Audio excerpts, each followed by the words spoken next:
Qo'shimcha xarajatlar hisoblashda valyutalar almashinuvi va kontragentlar bilan ishlashda chalkashliklarga yo'l qo'yyapsizmi? Bugun qanday qilib bir nechta valyutali xarajatlarni to'g'ri taqsimlash va hisob fakturalarni avtomatlashtirishni o'rganamiz. Odoo tizimiga kiramiz va Purchase modulini bosamiz. Yuqori menyudan Products tugmasini bosamiz, mahsulotlar ro'yxatiga o'tamiz. Ro'yxatdan tosh mahsulotini tanladim.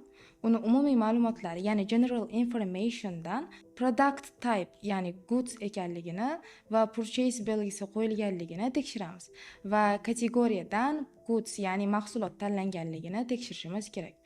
Mahsulotlar ro'yxatiga qaytamiz va ichki transport degan xizmatni tanladim. Uni product type'ida servis ekanligini va kategoriya services sifatida belgilanganligini tekshirishimiz kerak bo'ladi. Asosiy menyudan Inventory moduliga kiramiz. Operations menyusidan, ya'ni operatsiyalar menyusini bosib, Landed Cost bo'limiga o'tib olamiz. New tugmasini bosib, yangi Landed Cost yaratish boshlaymiz. Transfers maydoniga o'tkazmalarni kiritib olamiz. Additional costs, ya'ni qo'shimcha xarajatlar tabida mahsulotni ichki transport va logistika qilib belgiladim. Qatorma-qator qo'shib chiqasiz. Har bir qator uchun partner tanlaymiz, ya'ni kontragent. Line currency ustunida valyutani aniq ko'rsatishimiz kerak. Misol uchun O'zbek so'm yoki USD, ya'ni AQSh dollari yoki boshqalar bo'lishi mumkin. Split methodni har bir qator uchun belgilab moslashtirishingiz kerak bo'ladi. Misol uchun son jihatdan yoki o'zining aniq belgilangan narxi bo'yicha yoki umuman boshqalarni belgilashingiz mumkin.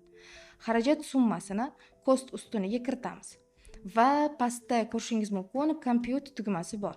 Uni ustiga bosasiz. Bu hisoblash uchun kerak. Valuation adjustment tabiga o'tamiz. Ya'ni bu tekshirish uchun mahsulot qiymatini, o'zgarishlarini va qo'shimcha xarajatlarni ko'zdan kechiramiz. Yuqorida Bills aqlli tugmasini bosamiz. U yerda avtomatik yaratilgan vendor billarini har bir partner valyuta juftligi uchun tekshirib chiqishimiz kerak bo'ladi. Va ko'rishingiz mumkin, har bir kontragent uchun alohida bill yaratilgan. Landed Cost sahifasiga qaytib, Validate tugmasini bosamiz. Hujjat post stage'iga, ya'ni holatiga o'tganini ko'rishingiz mumkin va avtomatik ravishda barcha hisob fakturalar tasdiqlanadi.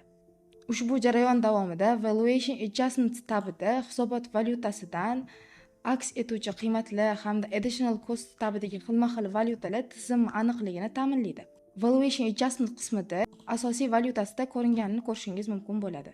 Shu bilan darsimiz tamom. Salomat bo'ling.